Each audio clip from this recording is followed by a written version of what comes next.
Saludos cordiales, mis queridos amigos y hermanos del mundo hispano. Les habla Carlos D. Aponte de la Continuación de la Iglesia de Dios. Y es un gran placer nuevamente poderme dirigir a ustedes. Esta vez quiero tocar el tema sobre la Tercera Guerra Mundial. Cuando llegue la Tercera Guerra Mundial, que de hecho va a llegar, que si Jesucristo no interviene, no quedaría nadie sobre este planeta, nadie se salvaría, la humanidad se aniquilaría totalmente. ¿Hay alguna forma de escapar de todo esto? Usted necesita estar preparado. Usted necesita saber por qué y cuándo y dónde ocurrirá el próximo holocausto nuclear y cómo escapar. Con este sermón pretendo aclarar por qué Dios permite la guerra y la provisión que Él hace para aquellos que buscan su protección. Miles de personas se vieron atrapadas, desprevenidas en Hiroshima y Nagasaki, cuando dos bombas atómicas cayeron del cielo e incineraron dos ciudades japonesas en el 1945. Millones de judíos y de otras nacionalidades perecieron bajo el régimen de terror de Hitler. La mayoría podrían haber escapado, pero no lo hicieron. ¿Por qué? Porque no estaban preparados. No estaban preparados para creer en la realidad de la guerra. No estaban preparados para creer lo que otros podían ver de lo que estaba sucediendo a su alrededor. ¿No hay lugar donde esconderse? Los militares saben cómo será la próxima guerra. Ellos viven con la realidad de la era nuclear. En la punta de sus dedos están los botones que podrían aniquilar a la mitad de la población de la Tierra en cuestión de minutos y hacer que todo el planeta sea inhabitable durante 100 años. Confiesan francamente que no conocen ningún lugar donde esconderse. Piensen en esto, hermanos. No hay escondite humano al que el hombre puede huir por su propia cuenta. Pero, ¿realmente no hay esperanza de escapar? Estos hombres, conscientes de las realidades de la ciencia militar, desconocen totalmente la mayor realidad de todas: a Dios.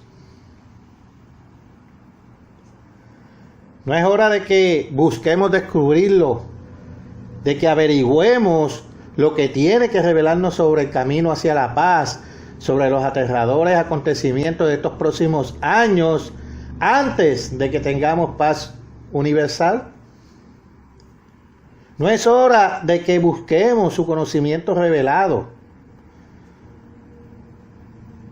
la Santa Biblia, para descubrir por qué tenemos guerras y cómo podemos escapar de la extinción total de la humanidad y vivir por fin en un mundo de paz. Ya es hora de que lo sepamos. Los científicos ahora admiten que el mundo se dirige a toda velocidad hacia el clima catastrófico de 6.000 años de una civilización humana totalmente equivocada, errónea, descarrilada, desobedientes a Dios. Sin embargo, científicos asustados saben lo que está a punto de estallar, pero no muchos de ellos se atreven a revelar lo que saben. Ya es hora de que despertemos, hermanos, ante los aterradores acontecimientos que se están gestando de forma encubierta en Europa y Asia. Su futuro, su vida misma está en juego.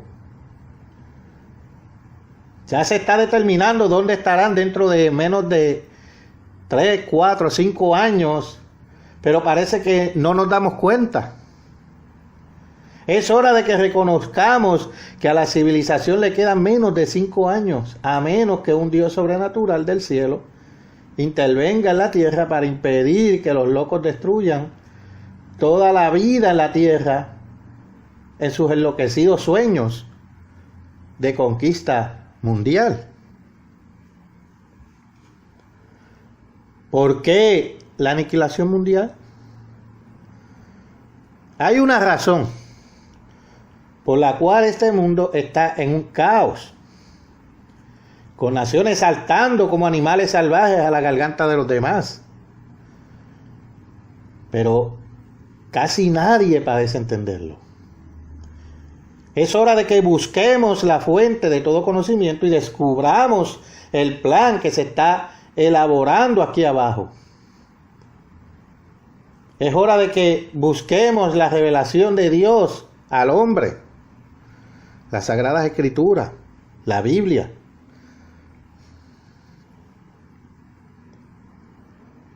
La causa de las condiciones caóticas del mundo se aclara en la sorprendente profecía de Jesús sobre el tiempo de los gentiles. Notemos la profecía de Jesús sobre los tiempos de los gentiles. Por favor, pasemos a Lucas, capítulo 21, versículo 24. Jesús estaba hablando de los judíos. Jesús les dijo a sus discípulos en el versículo 24, y caerán a filo de espada, y serán llevados cautivos a todas las naciones, y Jerusalén será hollada por los gentiles, hasta que los tiempos de los gentiles se cumplan. Esta profecía no habla de un periodo de paz, sino de guerra. Es un mensaje para nuestros días. Un tiempo en el que los gentiles están conquistando y destruyendo.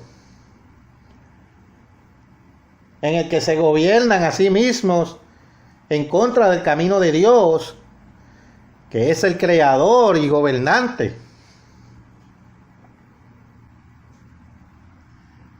Recuerden que una de las claves para entender esta profecía, y todas las profecías, es la dualidad.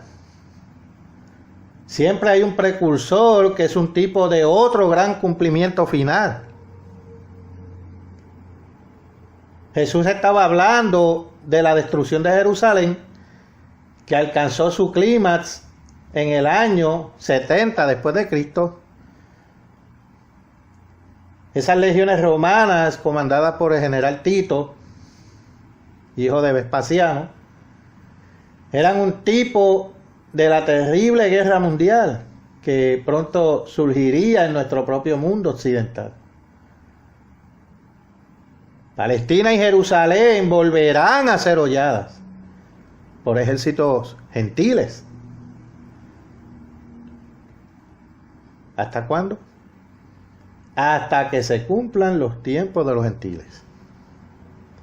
Pero ¿qué quiso decir Jesús exactamente con los tiempos de los gentiles? ¿Cuándo estos empiezan? ¿Cuánto durarán? ¿Cuándo terminan? Es común suponer que los tiempos de los gentiles son un periodo de bendición para las naciones. Se argumenta que, puesto que Dios quitó la bendición de ser naciones grandes y dominantes a Israel y Judá, y dado que los gentiles durante los siglos han sido naciones dominantes, ese gobierno humano es una bendición otorgada a los gentiles. Nada más lejos de la verdad. Por otra parte, muchos afirman que los tiempos de los gentiles son sinónimos de los tiempos del castigo de Judá. Que los tiempos de los gentiles ya terminaron. Algunos dicen que en el 1914, otros que en el 1917 y otros en el 1936. Algunos incluso piensan que podría terminar este año. Pero todas estas supuestas fechas para el fin de los tiempos de los gentiles son meras conjeturas.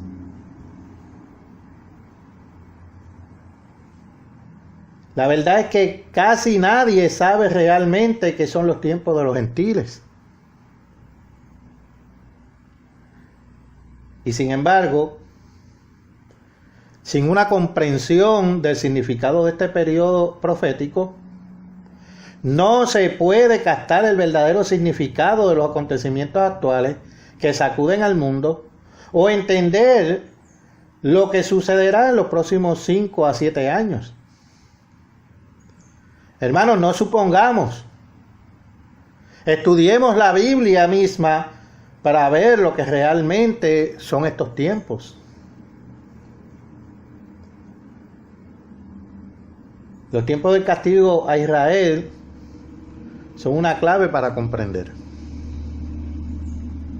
A Israel se le prometieron grandes bendiciones nacionales, incluyendo la grandeza nacional, si obedecían a Dios. Pero Dios también prometió que si se negaban obstinadamente a obedecerle, si se negaban a seguir sus leyes y no dejar que Él gobernara sus vidas, entonces Él los castigaría por un periodo llamado 7 veces. Y pueden leer más acerca de ello en el libro de Levítico, capítulo 26, versículos 14 al 39. La Biblia misma nos define este periodo de 7 tiempos. Si van al capítulo 12 de Apocalipsis y comparan los versículos 6 y 14, verán que la palabra tiempo en profecía significa simplemente un año. Por lo tanto, 7 tiempos serían 7 años, cada uno de los cuales contiene 12 meses de 30 días, o un total de 2.520 días. Ahora notemos otra clave aquí, hermanos. Vayamos al libro de Números, capítulo 14, versículo 34. Y este dice: conforme al número de los días, de los 40 días en que reconocisteis la tierra, llevaréis vuestras iniquidades 40 años, un año por cada día, y conoceréis mi castigo. Dios dijo que Israel llevaría sus iniquidades en el desierto después del número de días que reconocieron Canaán, 40 días, un año por cada día. Entonces, fueron 40 años. Pero entonces, 7 veces, o 2.520 días proféticos, equivaldrían a 2.520 años. Literales, hermano. Este periodo de 7 veces, o 2.520 años de castigo, vino sobre Israel porque siguieron sus propios caminos y no se sometieron al gobierno de Dios. Israel cayó en cautiverio después de un asedio de 3 años, desde el 721 al 718 a.C. Y no volvió a ser un gran pueblo hasta que cesaron sus tiempos de castigo, entre 1800 a 1803. después de Cristo. En ese tiempo, los descendientes de la antigua casa de Israel, América, Gran Bretaña y los pueblos democráticos del mundo empezaron a alcanzar riquezas y poder como el mundo nunca había disfrutado antes. ¿Todo debido a qué? Todo debido a las promesas hechas a Abraham. También Palestina, después de un castigo contra la casa de Judá, que comenzó alrededor de 604 a.C., fue devuelta de manos de los gentiles turcos en el 1917, exactamente 2520 años después, cuando quedó bajo el control de Gran Bretaña y finalmente de los judíos.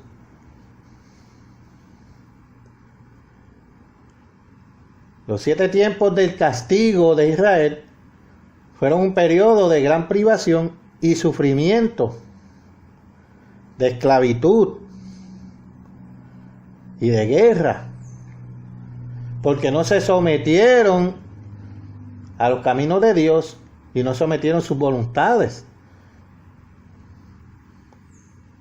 porque no le permitieron a Dios gobernar sus vidas por sus leyes perfectas que podrían haberles traído paz y prosperidad y dominio.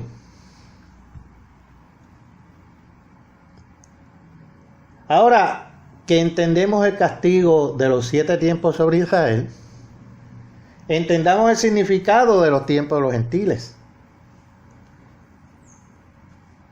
La profecía original a la que Jesús hacía referencia se encuentra en el capítulo 4 de Daniel.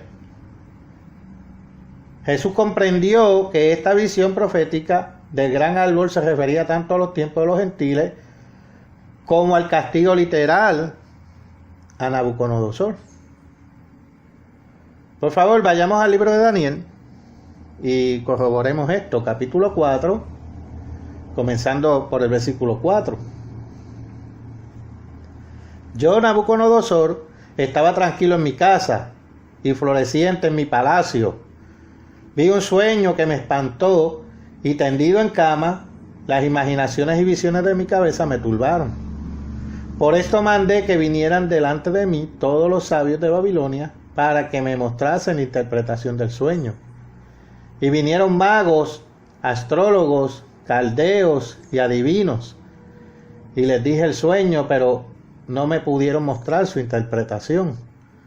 Hasta que entró delante de mí Daniel, cuyo nombre es Belsasar, como el nombre de mi Dios, y en quien mora el Espíritu de los dioses santos. Conté delante de él el sueño, diciendo, aquí vamos a saltar al versículo 10, estas fueron las visiones de mi cabeza mientras estaba en mi cama. Me parecía ver en medio de la tierra un árbol cuya altura era grande. Crecía este árbol y se hacía fuerte, y su copa llegaba hasta el cielo, y se le alcanzaba a ver desde todos los confines de la tierra. Su follaje era hermoso y su fruto abundante, y había en él alimento para todos. Debajo de él se ponían a la sombra las bestias del campo, y en sus ramas hacían morada las aves del cielo, y se mantenía de él toda carne. Vi en las visiones de mi cabeza, mientras estaba en mi cama, que he aquí un vigilante y santo descendía del cielo. Y clamaba fuertemente y decía así: derribad el árbol y cortad su rama, quitarle el follaje y dispersar su fruto. Váyanse las bestias que están debajo de él y las aves de sus ramas, mas la cepa de sus raíces dejaréis en la tierra, con atadura de hierro y de bronce entre la hierba del campo, sea mojado con el rocío del cielo, y con las bestias sea su parte entre la hierba de la tierra. Su corazón de hombre sea cambiado, y le sea dado corazón de bestia, y pasen sobre él 7 tiempos. versículo 17, la sentencia es por decreto de los vigilantes y por dicho de los santos la resolución, para que conozcan los vivientes que el Altísimo gobierna el reino de los hombres y que a quien Él quiere lo da y constituye sobre él al más bajo de los hombres. Noten este versículo 17. Esta sorprendente visión no era solo para enseñar a Nabucodonosor que Dios gobierna, sino también para que conozcan los vivientes que el Altísimo gobierna el reino de los hombres. Y a quien Él quiere lo da, constituye y sobre él al más bajo de los hombres. Así que la Biblia misma interpreta que esta profecía tiene referencia no solo al rey de Babilonia en ese día, sino también para enseñar a los vivientes. Sí, hermanos, a todas las naciones de hoy, que Dios es el gobernante supremo. Ahora leamos los versículos 20 y 22 de Daniel 4. El árbol que viste, que crecía y se hacía fuerte y cuya copa llegaba hasta el cielo y que se veía desde todos los confines de la tierra, cuyo follaje era hermoso y su fruto abundante, y en que había alimento para todos, debajo del cual moraban las bestias del campo, y en cuyas ramas anidaban las aves del cielo. Tú mismo eres, oh rey, que creciste y te hiciste fuerte, pues creció tu grandeza y ha llegado hasta el cielo y tu dominio hasta los confines de la tierra. El gran árbol aquí representaba al rey. ¿Y qué le iba a suceder? Veamos la respuesta en el versículo 16 del mismo capítulo 4 del libro de Daniel. Dice que su corazón de hombre se ha cambiado y le sea dado corazón de bestia, y pasen sobre él 7 tiempos. El rey iba a perder el entendimiento, iba a ser maldecido con la locura, iba a actuar y pensar como una bestia salvaje y voraz, hasta que aprendiera que el Creador gobierna los asuntos de los hombres, hasta que aprendiera que el único camino hacia la paz y la seguridad es a través de la sumisión a las reglas, a las leyes de Dios, en lugar de ceder a la lujuria y al orgullo humano. El mundo y sus líderes aún no han aprendido esta lección necesaria. Las naciones de hoy todavía se devoran unas a otras en la guerra como bestias salvajes, mientras buscan y luchan por ganar la conquista mundial.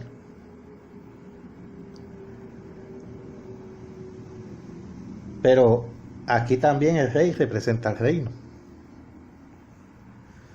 La mayoría de los malentendidos acerca de esta importante profecía resultan de no darse cuenta de que los 7 tiempos o años que pasaron sobre el rey Nabucodonosor de Babilonia fueron un ejemplo de los 7 tiempos proféticos de castigo sobre el sistema babilónico gentil. Por favor, vayamos a Daniel capítulo 2, versículos 38 y 39, donde esto se explica más claramente. Versículo 38, y donde quiera que habitan hijos de hombres, bestias del campo y aves del cielo, Él los ha entregado en tu mano, y te ha dado el dominio sobre todo. Tú eres aquella cabeza de oro, y después de ti se levantará otro reino inferior al tuyo, y luego un tercer reino de bronce, el cual dominará sobre toda la tierra. El rey vio una gran imagen, una estatua, compuesta de diferentes metales, como sabemos que es oro, plata, bronce, hierro, y al fin los dedos de los pies, hierro y barro cocido, arcilla. La cabeza de esta imagen representaba el reino de Babilonia. Daniel le dice al rey Nabucodonosor: tú eres aquella cabeza de oro, y después de ti se levantará otro reino. Las divisiones de la gran imagen o estatua representan varios reinos del sistema babilónico hasta nuestros días. Sin embargo, Daniel designó el primer reino por su rey dictatorial supremo. Nabucodonosor, el rey, entonces, representaba el reino de Babilonia, porque tenía poder absoluto. También al comparar Daniel, capítulo 7, versículos 17 y 23, verán que rey y reino se usan como sinónimos. Esta profecía es un mensaje vivo para todos los tiempos, hasta el siglo XXI. Uno de los castigos para el rey fue que su corazón de hombre fuese cambiado y que se le diera un corazón de bestia. ¿Pero qué significa este castigo? ¿Por qué 7 años de castigo? Dios estaba tratando con los gentiles en los días de Daniel. El rey gentil Nabucodonosor había estado pecando y viviendo contrario a la ley de Dios. Él había estado llevando a su pueblo por el camino de la conquista mundial y la esclavitud de otras naciones y pueblos. Él había estado recorriendo el camino de la guerra y no el de la paz. Dios había enviado su advertencia. El rey no hizo caso. Así que Dios castigó a la nación durante 7 años. Y eso fue entre el 569 a 562 antes de Cristo, maldiciendo al rey Nabucodonosor con la locura. Pero él todavía actuaba y pensaba como una bestia del bosque. Ningún castigo como ese había caído sobre ningún rey antes.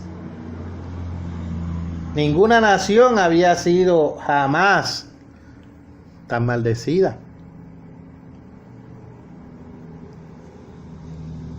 Después de estos 7 años, la mente de Nabucodonosor volvió a la locura.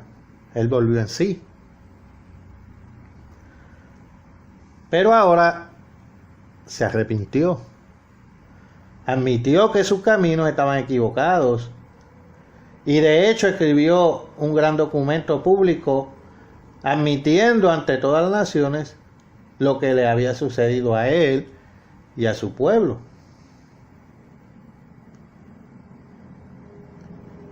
Después de esos 7 años de castigo, el reino de Babilonia recibió el corazón de un hombre. Los líderes comenzaron a pensar en formas de paz en lugar de guerra. Vayamos a Daniel, capítulo 7, versículo 4. Y notemos lo siguiente. La primera era como león y tenía alas de águila. Yo estaba mirando hasta que sus alas fueron arrancadas y fue levantada del suelo y se puso en siesta sobre los pies a manera de hombre y le fue dado corazón de hombre. El reino de Caldea, aquí, o Babilonia, aquí simbolizado por un león feroz, se levantó, como dice, sobre los pies a manera de hombre y le fue dado corazón de hombre. Noten el paralelo, hermanos. El rey Nabucodonosor, a causa de sus pecados, fue castigado 7 años literales. Al final de ese tiempo recobró la cordura y comenzó por primera vez en su vida a arrepentirse y abandonar los caminos de la guerra por el camino de la paz. Se le dio el corazón de un hombre. Empezó a razonar como un hombre y a ver las cosas con claridad por primera vez en su vida. Ahora se veía a sí mismo como realmente él era. Nada más que un animal salvaje y rapaz. Vio sus conquistas mundiales como una matanza bestial. Pero así como el rey cambió de opinión, también lo hizo el reino caldeo. También se puso de pie como un hombre. Los 7 años de castigo habían terminado. El reino dejó de atacar, conquistar y destruir a otras naciones. Pero, aunque Nabucodonosor se arrepintió personalmente, la nación no siguió reconociendo a Dios ni su camino. Se entregó al libertinaje. El pueblo y sus líderes continuaron viviendo en pecado. Al final de los 70 años de dominio caldeo, Dios intervino. Envió un terrible castigo sobre Babilonia y a su rey Belsasar. La Biblia y los antiguos historiadores seculares relatan la espantosa historia de la caída de Babilonia. Revelan una vívida imagen de la terrible matanza de los medos y persas bajo el mando de Ciro. Se impusieron sobre Babilonia en la noche de la fiesta durante la cual fue asesinado el rey Belsasar, como está relatado en el capítulo 5 de Daniel, versículo 24 al 30. Los hechos exactamente están en el orden cronológico. Se conservan en los escritos de Jenofonte.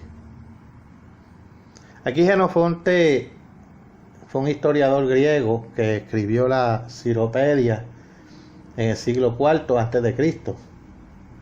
Y escribió lo siguiente. Voy a leer este extracto aquí de él. Dice que cuando Ciro llegó a Babilonia, 539 a.C., cavó canales para la dispersión del agua en el río Éufrates que corría debajo de las puertas de Babilonia.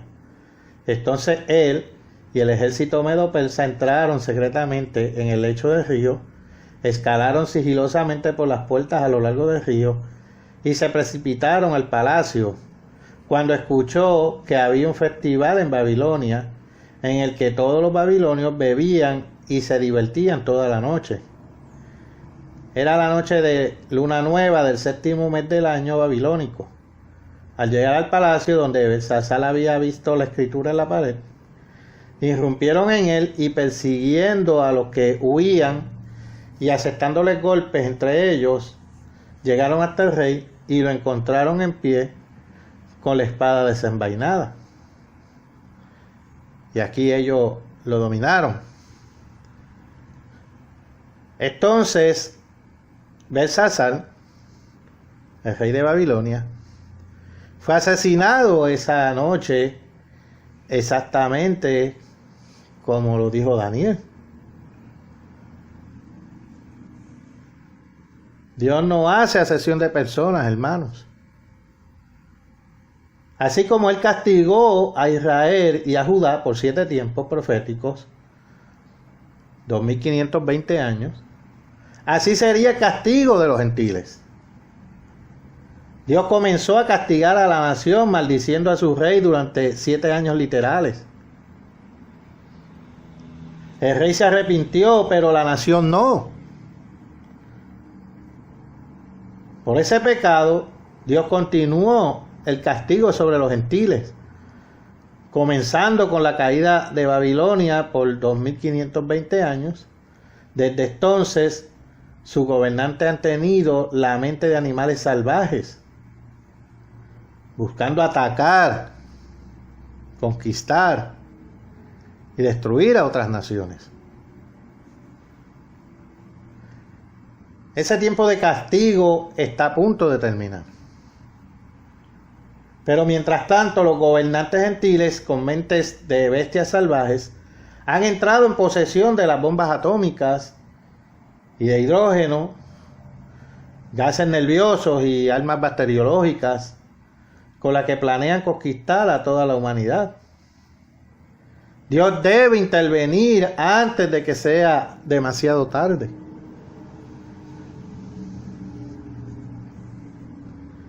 El rey Nabucodonosor, debido a su continua y obstinada negativa a someterse al gobierno de Dios, la única manera que le habría traído paz mental y satisfacción fue castigado 7 años, haciéndole cambiar su mente a la de un animal salvaje, hasta que aprendió que Dios gobernaba. Fue destronado y vivió entre las bestias salvajes. De la misma manera, el imperio caldeo, tipificado por su rey, fue derrotado y su dominio le fue arrebatado. Así como Nabucodonosor vivió 7 años como una bestia salvaje, así el sistema babilónico ha sido maldecido por 7 tiempos proféticos, que son 2520 años, con líderes que tenían las mentes de bestias salvajes. Los persas, los griegos, romanos, europeos, incluso hasta los días de Adolfo Hitler y Benito Mussolini. Todos han sido maldecidos con líderes que piensan y actúan como animales salvajes. Líderes que se glorían en la guerra y en la conquista. A ninguna de las bestias que siguieron al imperio caldeo, como se describe en Daniel 7, se le dio corazón de hombre. Todos ellos eran como feroces animales salvajes, conquistando, saqueando, destruyéndose unos a otros por intrigas, alianzas y guerra. Pero esto no es todo. Ténganlo en cuenta, hermanos. Nabucodonosor se vio obligado a vivir entre las bestias salvajes, al igual que las naciones sucesoras del sistema babilónico han tenido que luchar y pelear constantemente contra otras naciones gentiles que también están maldecidas con la misma mente, los mismos deseos de conquistar y gobernar el mundo. Es por eso que el sistema babilónico, bajo Hitler y Mussolini, luchó contra Rusia. Y es por eso que Rusia hoy está conspirando para gobernar el mundo por intriga o sigilo y mentira y engaño. Los líderes del mundo comunista piensan y actúan como astutas bestias salvajes.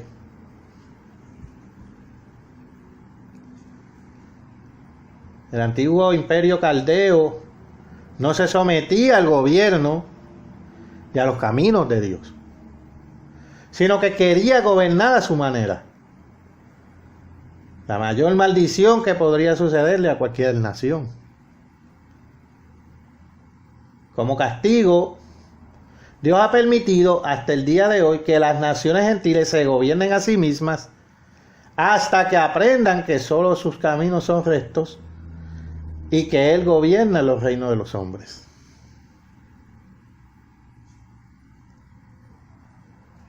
El autogobierno es un castigo terrible.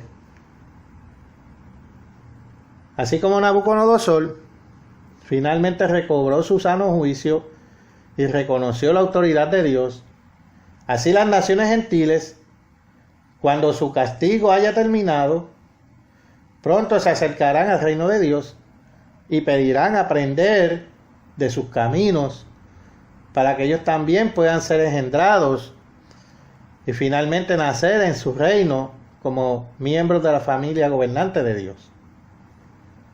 Demos un vistazo en el libro de Miqueas, capítulo 4, versículos 1 al 3.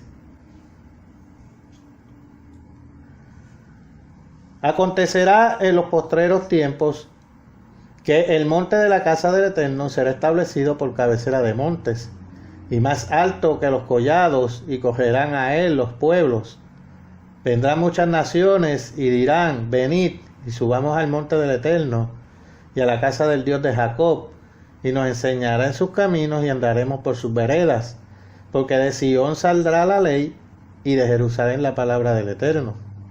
Y él juzgará entre muchos pueblos y corregirá a naciones poderosas hasta muy lejos, y martillarán sus espadas para asadones y sus lanzas para hoces. No alzará espada nación contra nación, ni se ensayarán más para la guerra. Qué maravillosa buenas noticias se avecinan, hermano. Noten cómo los acontecimientos actuales se explican por esta profecía.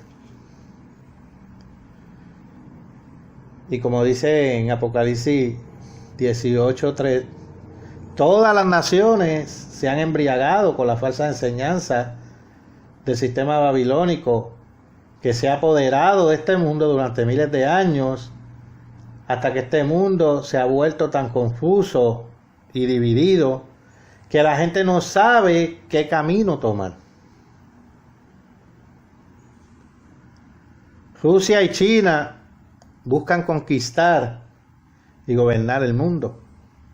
Millones de personas en Asia están recurriendo al comunismo como su última esperanza desesperada. En nuestra propia tierra, más gente que nunca se está interesando en la religión, pero no saben cuál es la verdadera iglesia en esta Babilonia de sectas religiosas, denominaciones y divisiones. Esta terrible situación que enfrentan las naciones hoy, así como lo que pronto va a suceder, se aclara en esta profecía de los tiempos de los gentiles. Los 7 tiempos de los gentiles son una maldición sobre ellos, al igual que los 7 tiempos de los castigos de Israel fueron una maldición para ellos. Esta maldición sobre los gentiles no comenzó con la caída de Judá, sino años más tarde. Fue después de la caída de Judá que Dios, a través de Daniel, comenzó a tratar con el imperio caldeo.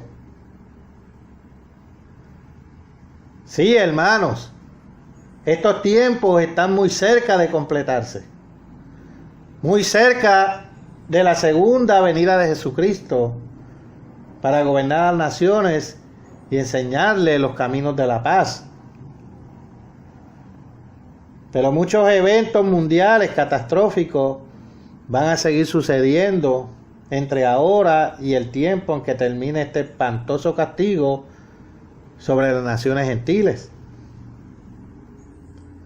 Estos eventos aterradores que sacudirán al mundo tendrán lugar en unos 3 a 5 años. En su vida, en esta última generación que está destinada a vivir en 2 mundos. Incluso los científicos del mundo lo dicen. ¿Recuerdan lo que dijo Jesús en Lucas capítulo 21, versículo 24? Volvamos a darle un vistazo. Lucas capítulo 21, versículo 24. Dice: y caerán a filo de espada y serán llevados cautivos a todas las naciones, y Jerusalén será hollada por los gentiles hasta que los tiempos de los gentiles se cumplan. Que Jerusalén sería hollada por los gentiles hasta que los tiempos de los gentiles se cumplan. Quiero dejar esto bien claro, mis queridos hermanos. Pasemos al libro de Zacarías, capítulo 14, versículos 1 al 3. He aquí, el día del Eterno viene, y en medio de ti serán repartidos tus despojos, porque yo reuniré a todas las naciones para combatir contra Jerusalén, y la ciudad será tomada, y serán saqueadas las casas, y violadas las mujeres, y la mitad de la ciudad irá en cautiverio, mas el resto del pueblo no será cortado de la ciudad. Después saldrá el Eterno y peleará con aquellas naciones, como peleó en el día de la batalla. Ahora, vayamos a Isaías, capítulo 27, versículo 13. Y dice: acontecerá también en aquel día que se tocará con gran trompeta, y vendrán los que habían sido esparcidos en la tierra de Asiria, y los que habían sido desterrados a Egipto, y adorarán al Eterno en el monte santo en Jerusalén. Ahora, quiero leer otra escritura aquí, esta vez del Nuevo Testamento, esta vez de la primera epístola de Corintios, capítulo 15, versículo 52. Dice: en un momento, en un abrir y cerrar de ojos, a la final trompeta, porque se tocará la trompeta y los muertos serán resucitados incorruptibles, y nosotros seremos transformados. Así que estaríamos naciendo dentro de la familia espiritual de Dios. Puesto que Zacarías 14, 1 al 3 muestra que Jesucristo regresará para liberar a Jerusalén de los gentiles, es evidente que la segunda venida de Cristo pondrá fin a los tiempos de castigo del sistema babilónico gentil. Entonces Dios enviará a su Hijo para gobernar el mundo. Como dijo Cristo de la segunda venida, pero del día y la hora nadie sabe. Pero los acontecimientos mundiales de hoy nos advierten que incluso ahora está muy cerca. Sí, hermanos, es mucho más tarde de lo que ustedes piensan. Pero en este tiempo final de confusión hay un lugar de seguridad. Si prestan atención, hasta que Cristo nos traiga la paz. Es una parte vital del Evangelio del Reino de Dios que viene pronto. Jesús dijo: si aquellos días no fuesen acortados, nadie sería salvo. Mateo 24, 22. Pero él continuó diciendo que Dios acortaría sobrenaturalmente los días. ¿Por causa de qué? Por causa de los escogidos. Esa es nuestra única esperanza real de supervivencia. La intervención de Dios. Jesucristo prometió protección a sus propios escogidos. Él prometió que sobrevivirían al holocausto profetizado que golpearía a este mundo desprevenido. Pero, ¿quiénes son estos escogidos? Veamos qué dijo Jesús de quiénes son los escogidos. Vayamos a Lucas capítulo 12, versículo 32. No temáis, manada pequeña, porque a vuestro Padre le ha placido daros el reino. Esa manada pequeña es la iglesia de Dios hoy.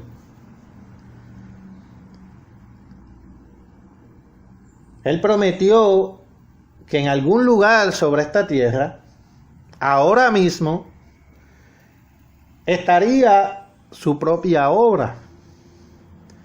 Esa obra sería fielmente realizada. Él lo prometió. Y que iba a ser realizada por sus propios y verdaderos seguidores que conocen su voz. Que estarían predicando no algún evangelio hecho por el hombre de gracia, de fe, esperanza o amor, sino del evangelio del reino, para testimonio a todas las naciones. Ellos estarían predicando esto, capítulo por capítulo, versículo por versículo, palabra por palabra, exactamente como realmente es. No como ellos podrían interpretarlo, o como cualquier hombre, mujer u organización de hombres o mujeres quisieran que se predicara. Usted necesita encontrar dónde esa obra se está llevando a cabo. ¿Por qué? Porque esto está solo para aquellos quienes tienen una garantía absoluta de seguridad. Los mismos elegidos son aquellos que son los llamados y escogidos, quienes verdaderamente se han arrepentido de sus propios caminos carnales y han aceptado los caminos santos de Dios. Ellos son los que han sido hechos miembros del mismo cuerpo de Jesucristo, como dice en 1 Corintios capítulo 12, versículo 3, realizando su obra. Jesús habla de estos fieles en el libro de Apocalipsis.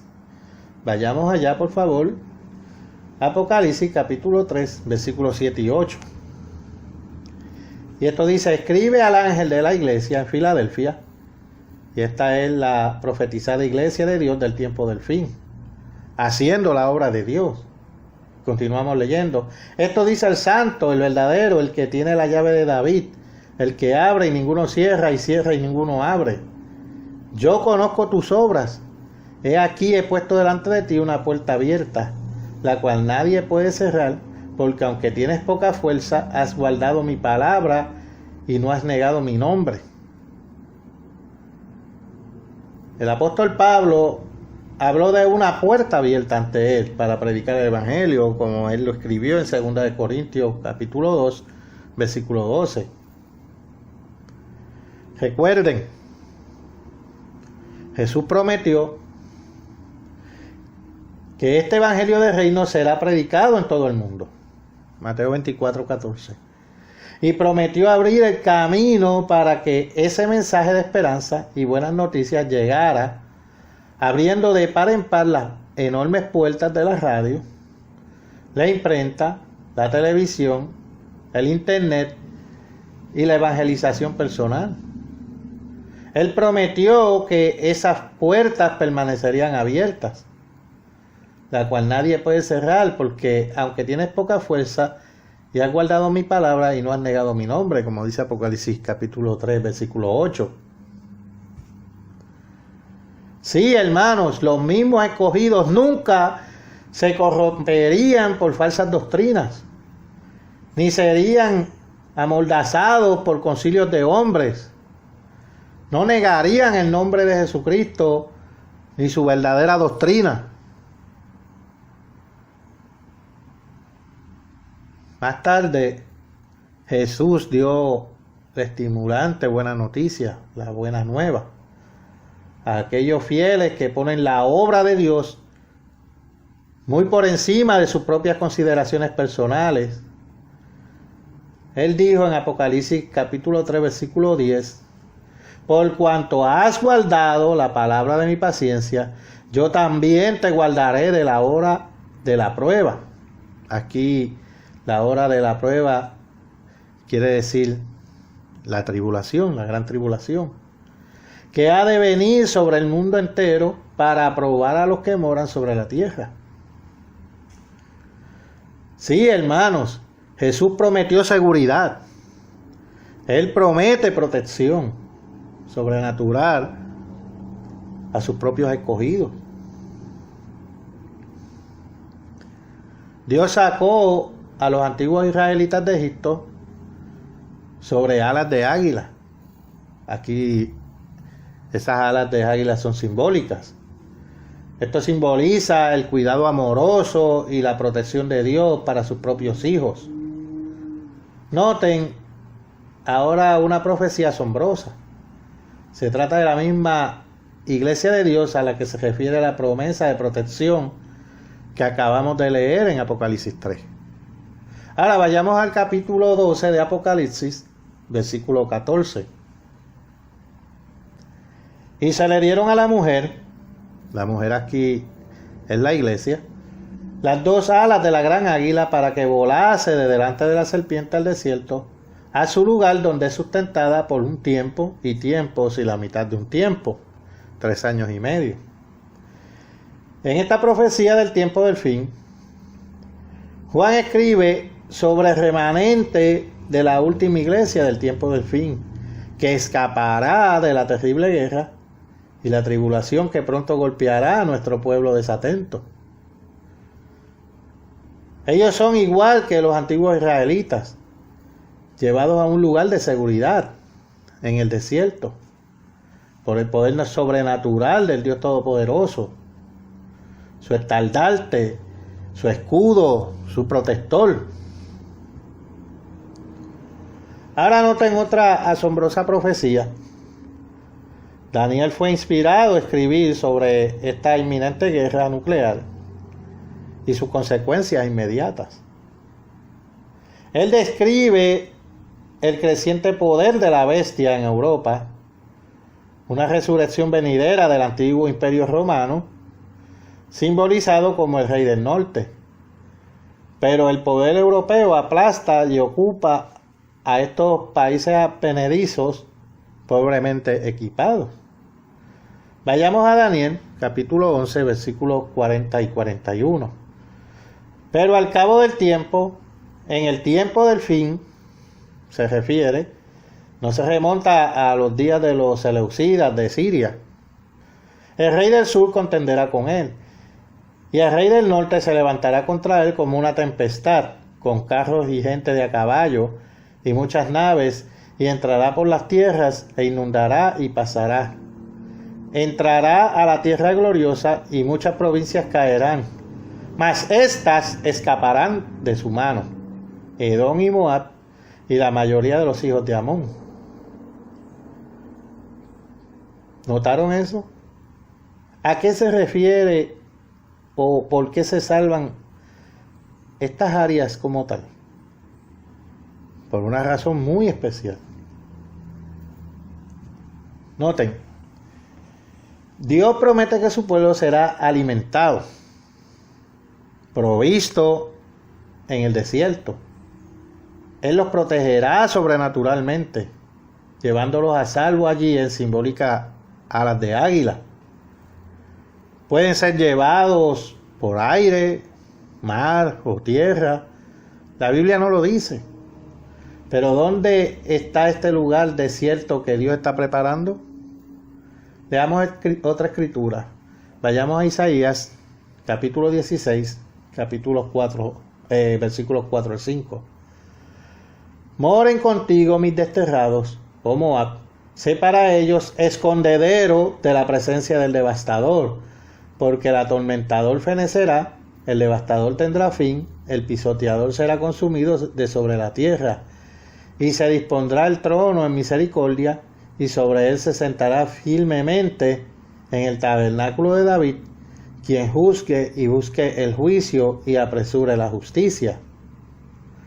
Muchas declaraciones bíblicas indican que se encuentran en las zonas antiguamente ocupadas por los edomitas, moabitas y amonitas, al sudeste de Jerusalén, en las montañas escarpadas y áridas más allá del Mar Muerto. Esto es el moderno país de Transjordania.